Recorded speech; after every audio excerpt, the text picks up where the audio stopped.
Shalom, shalom bien-aimés dans le Seigneur, c'est votre bien-aimé, le frère Kale Kabasele Badimou, en direct de l'église La Grâce de Dieu Paris-France. Je bénis le Dieu très haut, je bénis le Dieu tout-puissant, car il nous a renouvelé le souffle de vie. Oui bien-aimé, ce matin tu es en vie, c'est pour cela c'est un instant, c'est un moment où tu dois te regarder, tu dois te dire que si j'ai le souffle de vie, c'est pour adorer le tout-puissant. Le Tout-Puissant règne d'éternité en éternité. Le Tout-Puissant domine de génération en génération. Bien-aimés, vous êtes bien au 12 square Gérard Philippe, 78 190, dans la ville de Trappes.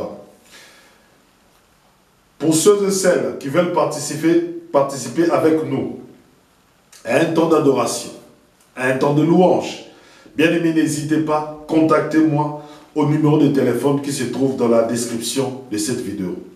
Mais avant toute chose, bien-aimés, recommandons cet instant entre les mains du Saint-Esprit. Que le Saint-Esprit nous accompagne, que le Saint-Esprit nous guide. Père éternel, nous te rendons grâce en ce matin. Nous te disons merci pour ta bénédiction du souffle de vie. Père, nous te recommandons ce moment de la parole. Que ton instrument que tu as choisi en ce matin, Père, qu'il puisse être conduit par ton Esprit Saint. Que toutes les paroles que je vais sortir de ma bouche puissent sortir avec puissance, avec l'onction du Saint-Esprit. Guide-nous, conduis-nous et convainc-nous du péché, afin que nous puissions nous repentir et que nous puissions accéder à ce royaume merveilleux, qui est le royaume de notre Seigneur Jésus-Christ, le royaume de lumière.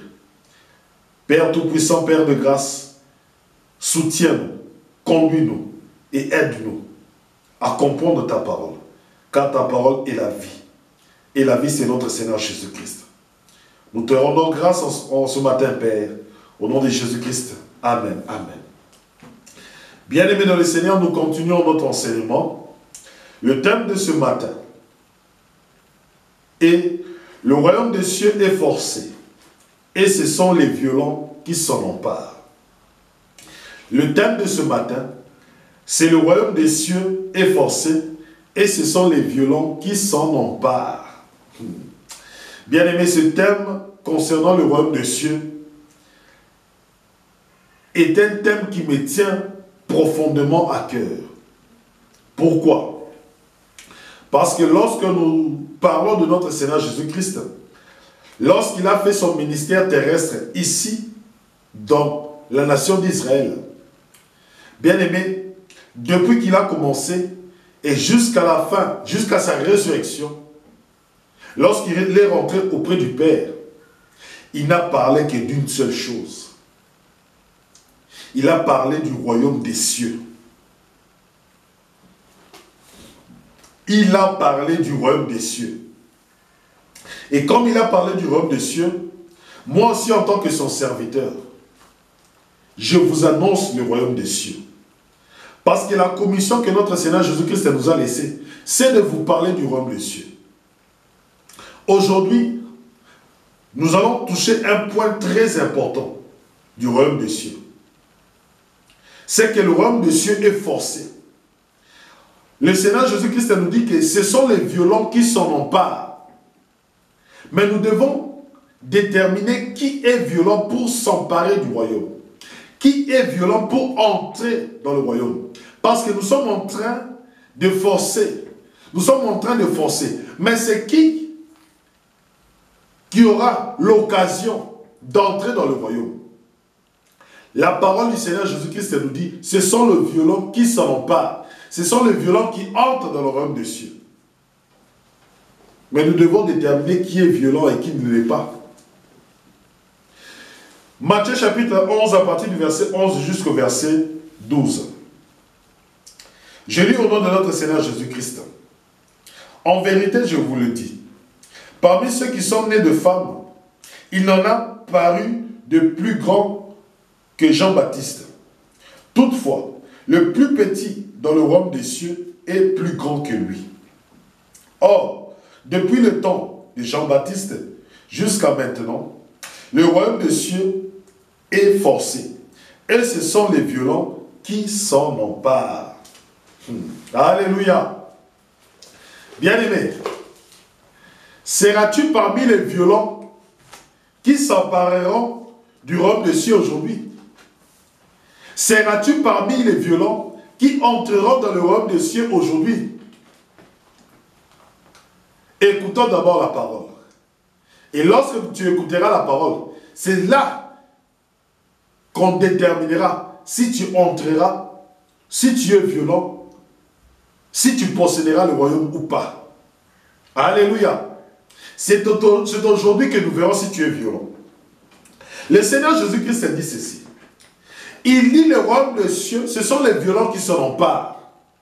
Ce sont ceux qui sont persistants. Ce sont ceux qui utilisent la force qui s'en emparent. Mais de quelle force s'agit-il? Parce que le royaume des cieux est un royaume qui est puissant. Le royaume des cieux est un royaume que tu ne peux pas dominer. Puisque celui qui règne dans ce royaume, c'est notre Seigneur Jésus-Christ. Puisque celui qui est le roi des rois, c'est notre Seigneur Jésus-Christ. Lui, on ne peut pas le dominer. C'est lui qui domine sur le royaume, sur la terre. Mais il y a une chose que le Seigneur Jésus-Christ nous a laissée. Je vous avais dit dans mes précédentes vidéos que nous sommes les serviteurs de Dieu. Et comme serviteurs, nous avons la clé du royaume des cieux. Notre objectif, c'est d'ouvrir la porte afin qu'un maximum de personnes puissent entrer. Mais ne pensez pas que, comme moi, les serviteurs, j'ouvre la porte, c'est tout le monde qui entrera. Alléluia. Ce n'est pas parce que moi, je vous annonce le royaume des cieux que tout le monde entrera. Vous allez me dire, mes frères Calais, comment se fait-il que toi, tu annonces le royaume des cieux, toi, tu ouvres la porte du royaume des cieux, et ce n'est pas tout le monde qui entrera? Oui, bien aimé, ce n'est pas tout le monde qui entrera. Ce sont les violents. Lorsque je parle, ce sont les violents, c'est-à-dire que ce sont eux, ceux qui ont le courage, ceux qui auront la foi, ceux qui feront les œuvres de la foi. C'est-à-dire qu'ils vont se repentir. Alléluia. Ils vont se repentir. Prenons l'exemple dans Luc chapitre 7, à partir du verset 36. Luc chapitre 7, à partir du verset 36. Nous allons découvrir une personne violente. Nous allons découvrir une personne qui vient forcer le royaume et entrer dans le royaume. Nous allons découvrir une personne qui a la foi et qui fait les œuvres de la foi. Parce que ne croyez pas que les œuvres dont je parle, la force dont je parle, ce sont les œuvres de la loi. Non, pas du tout. Ce sont les œuvres de la foi. Allons-y. Luc chapitre 7 à partir du verset 36. Je lis au nom de notre Seigneur Jésus-Christ. Un pharisien invita Jésus à manger. Jésus se rendit chez lui et se mit à table. Survint une femme connue dans la ville pour sa vie dissolue, pour ses prostitutions.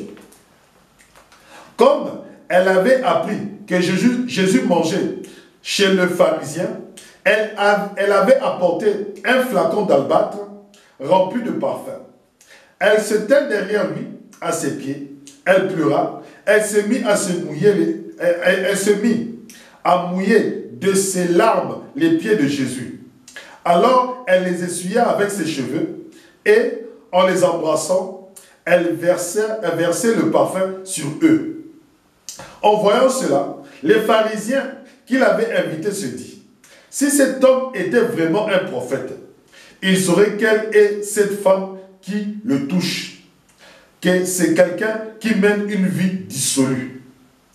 Jésus lui répondit à haute voix: Simon, j'ai quelque chose à te dire. Arrêtons-nous un peu là. Il y a une femme qui a entendu que Jésus-Christ était dans la maison des pharisiens. Un pharisien, c'est ceux qui lisent et qui pratiquent la loi scrupuleusement. Ceux qui obéissent à la Torah de Moïse. Ceux qui pratiquent à la lettre. Ceux qui pratiquent à la virgule. Ceux qui pratiquent au point. Donc, c'est-à-dire que ceux qui veulent pratiquer parfaitement la loi de Moïse. La loi que Dieu avait donnée à Moïse pour le peuple d'Israël. Et ce pharisien avait invité Jésus-Christ dans sa maison. En invitant Jésus-Christ, Une femme prostituée, une femme qui mène une vie de débauche, une femme qui mène une vie d'immoralité sexuelle. Cette femme-là a entendu parler que Jésus-Christ n'était pas loin de chez elle, que Jésus-Christ était dans la maison des pharisiens. Cette femme-là est allée entrer dans la maison d'un pharisien. Alléluia. Maintenant, je vais vous dire quelque chose. La première violence que cette femme-là a faite pour entrer dans le royaume des cieux, c'est qu'elle n'a pas eu peur d'entrer dans la maison des pharisiens. Elle n'a pas eu peur en tant que prostituée, parce que tout le quartier la connaissait comme une prostituée. Parce que dans tous les quartiers, tout le monde la connaissait comme une personne qui a une moralité sexuelle débauchée. Tout le monde dans les quartiers savait que cette femme-là avait une moralité pas bonne. Et malgré la honte qu'elle avait, malgré que tout ce que le monde disait, elle a fait violence, elle est partie entrer dans la maison du pharisien. Alléluia. Elle savait que le royaume des cieux est dans la maison du pharisien. Elle savait que celui qui ouvre la porte du royaume des cieux est dans la maison du pharisien. Elle savait que celui qui pardonne les péchés est dans la maison du pharisien. Elle regarde le pharisien. Lorsque la femme prostituée regarde le pharisien, elle comprend qu'elle ne peut pas accéder dans la maison du pharisien parce que la loi de Moïse interdit aux pharisiens d'accueillir une femme prostituée, d'accueillir une femme de mauvaise vie, d'accueillir une femme souillée. La loi de Moïse l'interdit. Parce que cette femme prostituée était une juive. Elle connaissait la loi de Moïse. Elle connaissait la loi de Dieu.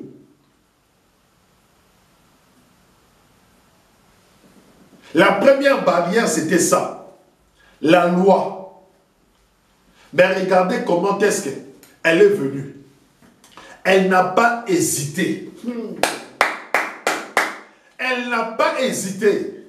Il savait que si je n'entre pas, je ne serai pas pardonné. Si je n'entre pas, je ne serai pas changé. La loi m'empêche d'entrer. La loi de Moïse m'empêche d'accéder au royaume des cieux. Or, si je n'entre pas, moi, femme prostituée, mes péchés ne seront pas pardonnés. Je ne pourrai pas changer de vie. Je vais rester dans cette vie de prostitution. Je vais rester dans cette vie de souffrance. Vous voyez la situation dans laquelle se trouvait la prostituée? Mais elle s'est dit non. Non, non, pas du tout.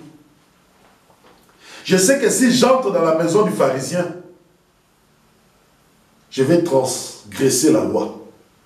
Mais de toutes les façons, je suis déjà pécheresse. De toutes les façons, je suis déjà une prostituée. J'ai déjà transgressé la loi. Donc, ça ne sera pas la première fois que je vais transgresser la loi. Je ne dis pas que vous allez transgresser, vous tous, la loi de Dieu. Non, ce n'est pas ça. Ce n'est pas du tout ça. Mais si elle était là, si elle était restée dans son coin, si elle avait seulement hésité à entrer, elle ne serait pas pardonnée. Elle ne serait pas pardonnée. C'est ça la première violence qu'elle s'est faite. C'est ça la première violence qu'elle a faite. Elle est entrée dans la maison du pharisien. Et lorsqu'elle est entrée dans la maison du pharisien, tout le monde a regardé. Tout le monde s'est dit, mais cette femme-là est une prostituée. Si cet homme était vraiment un prophète, mais il allait la chasser, parce que selon la loi, un prophète ne peut pas être touché par une femme souillée, par une femme de mauvaise vie, par une femme impure. Mais comment est-ce que lui, il se laisse toucher? Regardez ce qu'elle a fait. Mais regardez maintenant le comportement qu'a eu la femme. Regardez le comportement. Toute la différence est que quand quelqu'un veut accéder au royaume des cieux, on lui pose les conditions pour entrer dans le royaume des cieux. C'est là qui déterminera si tu es violent ou pas. Parce que pour entrer dans le royaume des cieux, il y a des conditions. Que personne ne vous dise que le royaume des cieux, c'est facile d'y entrer. Bien aimé, il y a des conditions pour entrer dans le royaume des cieux. Cette femme-là pouvait entrer dans la maison du pharisien. Mais si elle n'avait rien fait, elle ne serait pas pardonnée. Si elle s'était limitée seulement à être une spectatrice, elle ne serait pas pardonnée. Ceux qui sont forts, ce sont ceux qui ne sont pas spectateurs. Ce sont ceux qui sont des acteurs. Je répète. Ceux qui sont forts, ceux qui forcent le royaume, ce sont ceux qui sont des acteurs et non des spectateurs. Les pharisiens, tous ceux qui étaient dans la maison étaient des spectateurs. Mais il y a eu un acteur qui est venu. Il y a une femme qui est venue et qui a commencé à poser des actes de foi. Cette femme-là était une prostituée. Cette femme-là était une pécheresse. C'est elle qui a commencé à poser des actes de foi. Entrer dans la maison du pharisien, c'était déjà un acte de foi. Maintenant, regardez et écoutez ce que la femme a fait. Écoutez. Elle s'était derrière lui, à ses pieds. Elle pleurait. Elle se mit à mouiller de ses larmes les pieds de Jésus. Alors elle les essuya avec ses cheveux. Et en les embrassant, elle versait le parfum sur eux. Bien-aimés dans le Seigneur, vous voyez l'action de foi qu'a fait cette femme. Cette femme-là, c'est elle la violente. C'est elle qui a voulu vraiment accéder au royaume. C'est elle vraiment qui a voulu accéder auprès de Jésus. Elle a commencé à pleurer. Elle a commencé à laver les pieds du Seigneur Jésus-Christ. Avec ses propres larmes. Avec ses propres larmes. Elle a essuyé les pieds du Seigneur Jésus-Christ avec ses cheveux. Ses propres cheveux, elle a pris ses cheveux, elle a essuyé les pieds. Et à la fin, elle a versé un parfum. Toute la maison commença à sentir le parfum. Mais regardez maintenant la réaction de Jésus-Christ. Regardez ce que Zachée avait fait. Zachée a dit, je vais partager mes biens en deux. Je vais donner une partie aux pauvres. Je vais donner une partie aux pauvres. Et je vais rendre 4 fois ce que j'avais volé. Donc, bien aimé, qu'on ne vous montre pas. Le royaume des cieux a des conditions. C'est-à-dire que tu dois respecter pour entrer. Je vais vous dire pourquoi. Continuons. Au verset 40. Jésus répondit à haute voix, « Simon, j'ai quelque chose à te dire. » « Oui, maître, parle, répondit le pharisien. Il était une fois. Non. Sautons alors maintenant au verset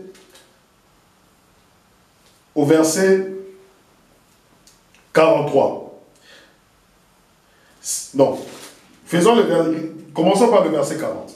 Jésus lui répondit à haute voix, « Simon, j'ai quelque chose à te dire. » « Oui, maître, parle, répondit le pharisien. Il était une fois un prêteur à qui 2 hommes devaient de l'argent. Le premier devait 500 pièces d'argent, le second 50.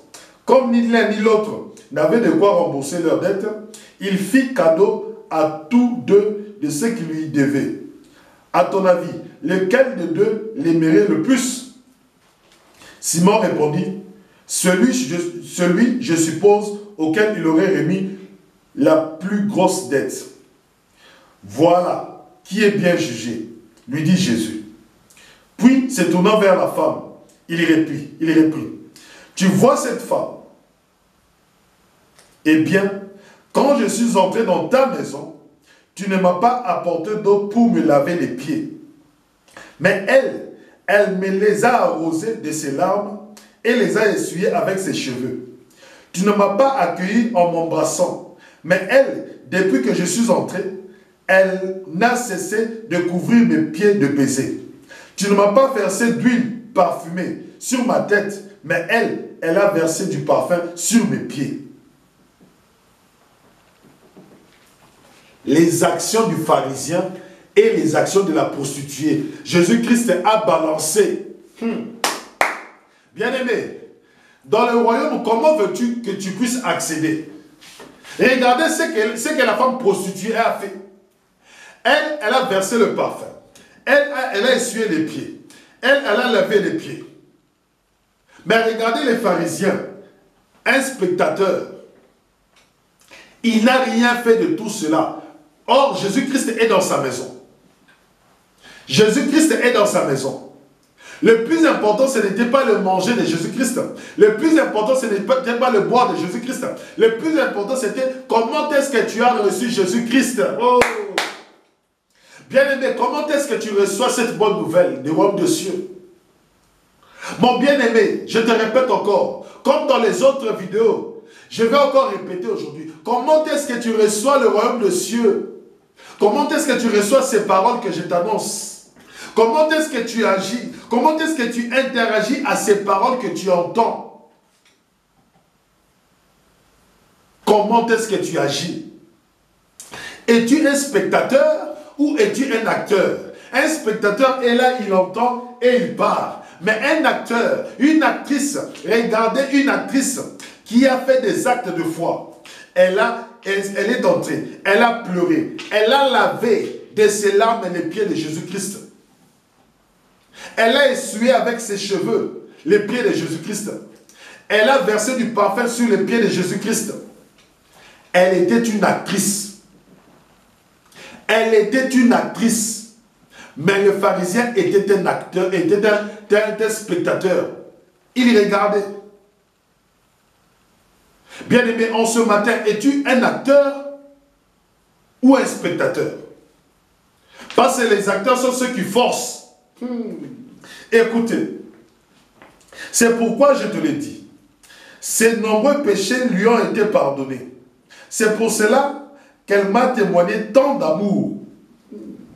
C'est pour cela qu'elle m'a témoigné tant d'amour. Oh! Bien-aimé, vous savez pourquoi je témoigne tant d'amour à notre Seigneur Jésus-Christ? C'est parce que mes péchés ont été pardonnés. Vous savez pourquoi nous parlons de cette femme? C'est parce que ses péchés ont été pardonnés. L'objectif pour entrer dans le royaume de Dieu, avant d'y entrer, il faut que tes péchés soient pardonnés. Tant que tes péchés ne sont pas pardonnés, tu ne pourras pas accéder au royaume de Dieu. Ça, c'est une condition sine qua non, c'est-à-dire que c'est une condition irrévocable. Pour que tu puisses accéder au royaume de Dieu, il faut que tes péchés soient pardonnés. Ça, c'est irrévocable comme condition.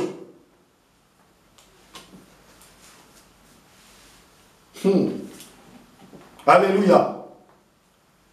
Et vous voyez aujourd'hui, les gens disent non, viens dans l'église, viens, même si tu es dans le péché, même si tu vis dans la fornication, même si tu es homosexuel, Jésus-Christ t'aime, tu peux te marier en tant qu'homosexuel.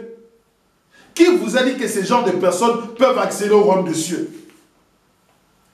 Qui vous a dit, tel que vous êtes là, tant que leurs péchés d'homosexualité ne sont pas pardonnés, ils peuvent accéder au royaume de Dieu? Alléluia. Lorsque nous disons que les prostituées vous dévanceront au royaume de Dieu, ce n'est pas dit que les prostituées vont entrer avec la prostitution dans le royaume de Dieu. Non, les prostituées vont laisser la prostitution en dehors du royaume de Dieu. Et ce sont eux qui deviennent saints. Alléluia. Je répète, afin que tout le monde me saisisse. Lorsque nous disons que les prostituées vous précéderont dans le royaume de Dieu, lorsque nous disons que lorsque nous disons les collecteurs d'impôts, les voleurs, les bandits, les prostituées, les homosexuels, les lesbiennes, les transgenres vous précéderont dans le royaume de Dieu, cela veut dire ceci. Cela veut dire qu'ils vont laisser la prostitution, l'homosexualité, le lesbianisme, le vol, les assassinats, tout ça, ils vont laisser ça dehors du royaume des cieux. Ils vont entrer en tant que saints. Or, quand tu laisses tout ça dehors, c'est-à-dire que tes péchés sont pardonnés. Tant que votre péché d'homosexualité n'est pas pardonné, sachez que vous ne pourrez pas accéder au royaume des cieux. Que personne ne vous mente. Que personne ne vous mente. Comme je vois aujourd'hui, les gens qui sont en train de prêcher, tu peux être homosexuel et aller au paradis. Tu vis dans le péché d'homosexualité et tu vas entrer dans le royaume des cieux. Et il y a même des églises, dites des réveils, dites pentecôtistes, dites protestantes, qui bénissent des mariages lesbiens, qui bénissent des mariages homosexuels. Et ils disent que Dieu a approuvé cela.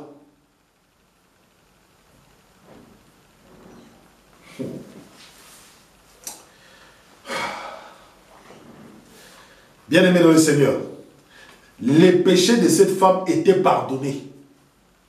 Les péchés de cette femme étaient pardonnés. Voilà une actrice, voilà la personne qui est violente. Toi, tu es spectateur, tu écoutes la parole, mais tu ne la pratiques pas. Comment veux-tu avoir la foi? Comment veux-tu vivre le royaume? Comment veux-tu vivre la paix? Comment veux-tu vivre la tranquillité? Comment veux-tu vivre la joie, la sainteté, l'amour dans ta vie? Si tu témoignes de l'amour que le Seigneur Jésus-Christ t'a pardonné, tu dois témoigner par des actes. Et cette femme a fait des actes. Ne me dis pas que toi tu es dans le royaume des cieux, mais tu pratiques encore la masturbation. Ne me dis pas que tu es dans le royaume des cieux, mais que tu pratiques encore le vol, la vente de la drogue. Non, ne me dis pas ça. Quelqu'un qui est dans le royaume des cieux abandonne le péché et vit dans la vie de sainteté. Quelqu'un qui est dans le royaume des cieux ne pratique pas l'impudicité, mais pratique la chasteté jusqu'au jour de son mariage.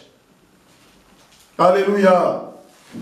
Avec cet évangile, non, venez, vous êtes déjà sauvés. Si vous êtes sauvés, vous pouvez pécher comme vous voulez, continuer à pécher. Non, celui qui est sauvé, arrête le péché. Celui qui est sauvé, domine sur le péché. Celui qui est sauvé, vit dans la sanctification, vit dans la sainteté. Je ne te juge pas. Je ne te connais pas, je ne te juge pas. Mais moi, je te démontre juste que le royaume de Dieu a des conditions.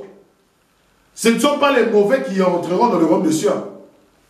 Dans le royaume de Dieu, c'est le royaume de paix, de justice, d'équité. Il n'y aura pas de mal là-dedans. Le péché ne régnera pas dans le royaume de Dieu. Alléluia. Si on vous a dit que dans le royaume de Dieu, il y aura le péché, non. Le péché restera dehors du royaume de Dieu. Dans le royaume de Dieu, c'est l'amour. Dans le royaume de Dieu, c'est la joie. Dans le royaume de Dieu, c'est la paix. Dans le royaume de Dieu, c'est la tranquillité. Dans le royaume de Dieu, il n'y a pas de mal, il n'y a pas de voleurs, il n'y a pas de prostituées, il n'y a pas de bandits, il n'y a pas d'assassins, il n'y a pas de meurtriers, il n'y a pas de péché. Le royaume de Dieu, la caractéristique du royaume de Dieu, c'est ça. Mais pour y entrer, il faut poser des actes de foi. Et pour y entrer, ce n'est pas n'importe qui y va entrer. Moi, je vous parle. Je vous dis que on nous a donné la clé du royaume de Dieu. Nous avons ouvert la porte. Nous amenons les gens à entrer dans le royaume de Dieu. Mais ce n'est pas tout le monde qui va entrer dans le royaume de Dieu, malgré que la porte est ouverte. Alléluia. Ce n'est pas tout le monde qui entrera dans le royaume de Dieu, malgré que la porte est ouverte. Je dois vous prêcher la vérité. Je dois vous dire la vérité. Continuons. Puis il dit à la femme, tes péchés te sont pardonnés. Les autres invités se dirent en eux-mêmes, qui est donc cet homme qui ose pardonner le péché? Mais Jésus dit à la femme, parce que tu as cru en moi, tu es sauvé, va en paix. La femme prostituée, elle est arrivée à entrer dans la maison du pharisien. Elle est arrivée à faire ce qu'elle avait fait. Pourquoi? Parce qu'elle a cru au Seigneur Jésus-Christ. Elle a vraiment cru qu'il pardonnait le péché. Elle a vraiment cru qu'il pardonnait le péché. Alors bien-aimé, toi qui me regardes chaque dimanche, toi qui me suis sur Facebook, toi qui me suis sur YouTube, qu'est-ce que tu attends? Si tu dis que tu crois au Seigneur Jésus-Christ, qu'est-ce que tu attends pour arriver au pied du Seigneur Jésus-Christ comme la femme prostituée? Pourquoi restes-tu spectateur au lieu d'être acteur? Les lépreux, lorsqu'ils ont cru au Seigneur Jésus-Christ, qu'est-ce qu'ils ont fait? Ils sont allés vers Jésus-Christ afin que Jésus-Christ les guérisse. Toi, tu es malade et tu te dis que tu as cru au Seigneur Jésus-Christ. Qu'est-ce que tu attends pour aller vers le Seigneur Jésus-Christ, qu'il puisse te guérir? C'est aussi simple que ça. C'est aussi simple que ça. Tu ne peux pas me dire que tu crois au Seigneur Jésus-Christ et rester avoir une foi stérile. Tu ne peux pas me dire ça. Si tu crois réellement au Seigneur Jésus-Christ, alors bouge. Sois quelqu'un de forcé. Sois quelqu'un qui force le royaume. Sois quelqu'un qui force le royaume. Si tu crois au Seigneur Jésus-Christ, rien n'est impossible à lui. Tu es malade, le Seigneur va te guérir. Si tu crois que même à 50 ans, même si la ménopause est là, sache une chose. Si tu crois au Seigneur Jésus-Christ, le Seigneur Jésus-Christ va te donner des enfants. Même à 50 ans, le Seigneur Jésus-Christ va te donner des enfants. Même si tu me dis, frère Calais, ça fait 2 ans, 3 ans, 4 ans, 5 ans, 10 ans, 20 ans, que je ne vois plus mes règles, je n'aurai plus d'enfants. Sache une chose, Sarah a eu Isaac à 90 ans. Sarah a eu Isaac à 90 ans. Donc nous avons déjà un témoignage fort et puissant.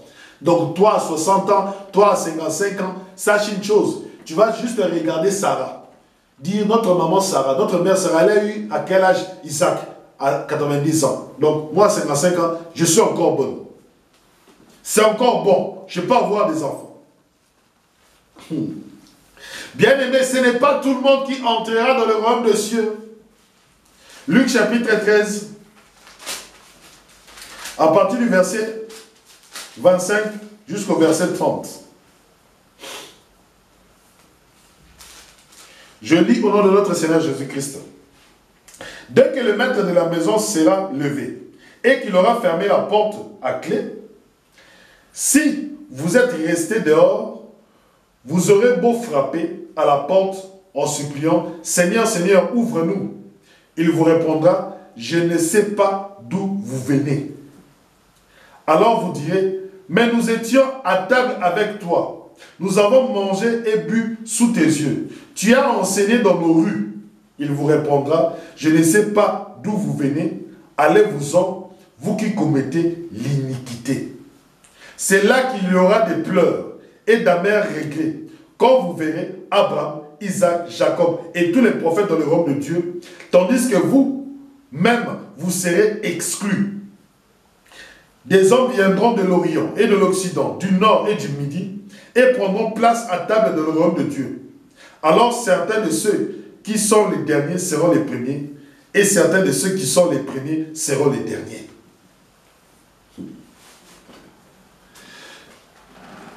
Vous voyez, ce n'est pas tout le monde qui pourra entrer. Il y a des gens qui écoutent, il y a des gens qui entendent. Les gens diront, non, nous avons mangé avec toi Seigneur, nous t'avons vu prêcher. Nous avons entendu le frère Calais prêcher sur Internet. Nous avons vu le frère Calais prêcher dans les rues, à Trappes. Nous avons vu le frère Calais prêcher à Versailles. Nous avons vu le frère Calais prêcher à Paris. Nous l'avons entendu. Mais vous étiez des spectateurs. Vous étiez des spectateurs. Vous n'avez rien fait. Vous n'avez pas forcé le royaume. Vous n'êtes pas entré dans le royaume. Parce que la porte est ouverte. Lorsque je prêche, c'est-à-dire que la porte est open. La porte est ouverte. The door is open. La porte est ouverte. J'ai ouvert la porte. C'est lui qui fermera la porte. C'est le Seigneur Jésus-Christ. Et lui, tant qu'il n'a pas encore fermé la porte, moi je suis là en train de vous exhorter, en train de vous prêcher, d'abandonner le péché et d'entrer dans le royaume. Regardez la caractéristique de ceux qui sont restés dehors. C'est le Seigneur qui le dit, ce n'est pas moi. C'est le Seigneur qui donne la caractéristique de ceux qui sont restés dehors. Il dit, dès que le maître de la maison se sera levé et qu'il aura fermé la porte à clé, si vous êtes restés dehors, vous aurez beau frapper à la porte en suppliant « Seigneur, Seigneur, ouvre-nous ». Il vous répondra « Je ne sais pas d'où vous venez ». Alors vous direz, mais nous étions à table avec toi. Nous avons mangé et bu sous tes yeux. Tu as enseigné dans nos rues. Il vous répondra, je ne sais pas d'où vous venez. Allez-vous-en, vous qui commettez le mal, vous qui commettez l'iniquité. Tous ceux qui commettent le mal resteront dehors. Toi qui commets l'impudicité, continue dans ton impudicité, tu resteras dehors. Toi qui commets la fornication, continue dans ta fornication, tu resteras dehors. Chrétien, écoutez-moi. Toi qui te dis que tu es chrétien, mais tu es encore dans la masturbation, dans la pornographie, dans l'homosexualité, dans le lesbianisme. Sache une chose, lorsque le Seigneur Jésus-Christ fermera la porte du royaume, tu resteras dehors. Tu diras, mais Seigneur, Seigneur, nous avons fait des miracles, nous avons fait ceci. Le Seigneur te dira, je ne te connais pas. Toi qui commets l'iniquité, je ne te connais pas. Je ne te connais pas. Le Seigneur ne connaît que ceux qui entrent dans le royaume. Le Seigneur ne connaît que ceux qui habitent dans le royaume. Or, ceux qui habitent dans le royaume sont des saints. Ceux qui habitent dans le royaume ne commettent pas l'iniquité. Ceux qui habitent dans le royaume ne commettent pas le péché. Voilà ce que le Seigneur connaît. Alléluia. Le Seigneur connaît ceux qui habitent dans le royaume des cieux. Ce sont ceux qui vivent dans la sainteté. Ce sont ceux qui ne vivent pas dans le péché. Toi, tu dis que tu es dans le royaume des cieux et tu vis dans le péché. Le Seigneur ne te connaît pas. Ce n'est pas moi qui le dis, c'est les Écritures qui le disent. Le Seigneur ne te connaît pas.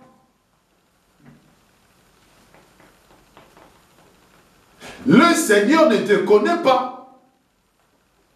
Parce que lorsqu'il fermera, tous ceux qui seront à l'intérieur, le Seigneur dira, je vous connais. Mais tous ceux qui seront à l'extérieur, le Seigneur leur dira, je ne vous ai jamais connu. Ce n'est pas que je vous avais connu, mais comme vous n'avez... Non, non. Il dit, je ne vous ai jamais connu. Il y a d'autres personnes qui regardent cette vidéo.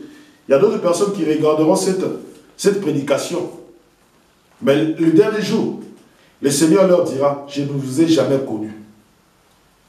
Vous direz, le frère Calais a prêché. Oui, le frère Calais a prêché, c'était mon serviteur. Mais moi, je ne vous ai jamais connu. Tous ceux que j'ai connus, à travers le frère Calais, mon serviteur, ils sont entrés. Vous, je ne vous ai jamais connu parce que vous commettez l'iniquité. Ah.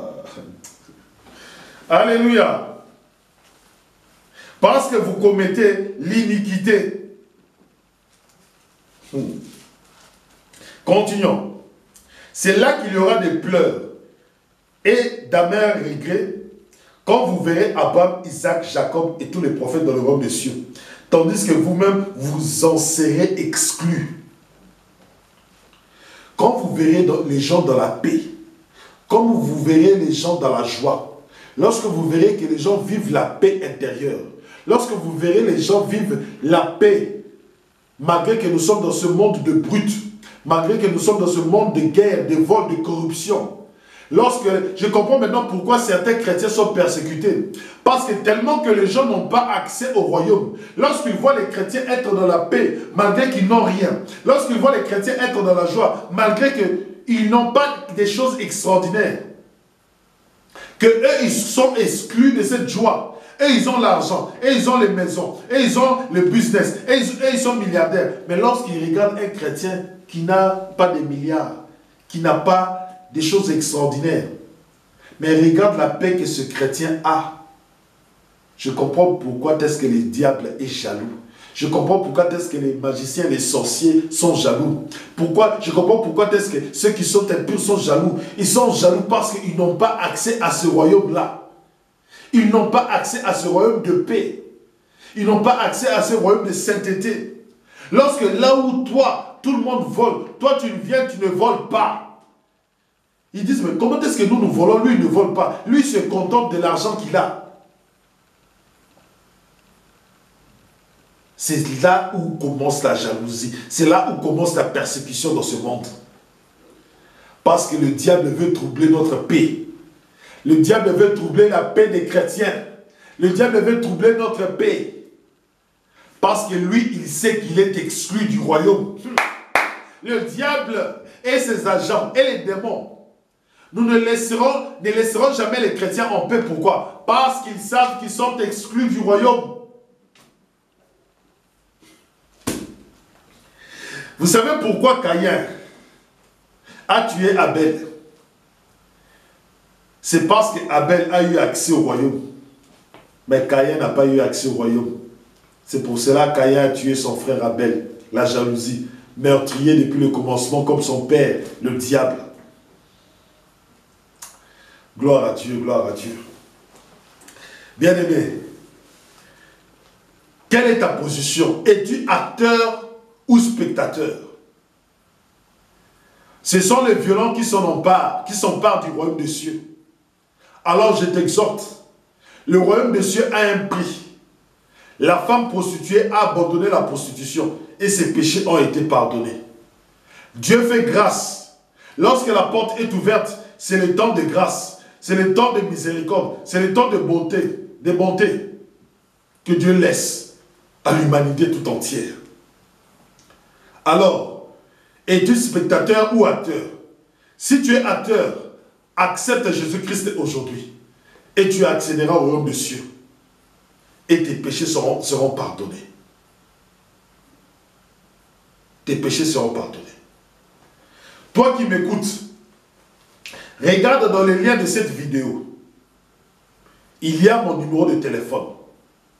Toi qui me regardes sur Facebook, regarde mon numéro de téléphone est sur Facebook. Mon numéro de téléphone est sur Facebook. N'hésite pas, contacte-moi. Même sur WhatsApp. J'ai le normal, j'ai WhatsApp. Même si je suis à Paris, tu peux me contacter sur WhatsApp dans n'importe quel pays. J'ai les appels de la Guadeloupe, j'ai les appels de la Martinique, j'ai les appels de l'Afrique. Bien-aimé, n'hésite pas, contacte-moi pour que nous puissions avoir une conversation sérieuse sur ta vie, pour que tu puisses accéder au royaume des cieux. Parce que la porte se fermera bientôt. La porte se fermera bientôt. Prions. Père éternel, Père Tout-Puissant, nous te rendons grâce pour cette belle parole. Père, que ton Esprit Saint puisse convaincre ceux qui auront l'occasion d'écouter cette vidéo. Père, je te les recommande au nom de Jésus-Christ. Tu nous as donné les clés du royaume et nous avons ouvert la porte afin que tout celui qui aura l'occasion d'écouter cette parole puisse accéder au royaume. Nul ne vient au Seigneur Jésus-Christ si toi tu ne lui donnes pas l'occasion. Si toi tu ne le ramènes pas. Alors Père, ramène ceux qui ont écouté cette parole à Jésus-Christ afin qu'ils puissent accéder au royaume. Car tu ne souhaites pas la mort du pécheur, mais tu souhaites qu'il puisse vivre et avoir la vie éternelle. C'est pour cela que tu as envoyé ton Fils. Nous te bénissons pour cette belle parole. Au nom de Jésus-Christ, j'ai ainsi prié. Amen. Amen. Bien-aimés, je vous dis à dimanche prochain. 12 square Gérard Philippe, 78 190 dans la ville de Trappes. Bien-aimés, partagez, likez, commentez, afin que beaucoup de gens soient sauvés et puissent accéder au royaume des cieux. Je bénis encore la sœur Sarah, qui m'a appelé hier. Que le Dieu Tout-Puissant te fortifie. Nous te mettons en prière. Ne t'inquiète pas, nous sommes avec toi. Nous te mettons en prière, afin que ta requête puisse avoir une solution. Rien n'est impossible à Dieu. Je te bénis là où tu es. Le Seigneur vous bénisse. Au nom de Jésus-Christ. Amen. Amen. Je vous dis à dimanche prochain.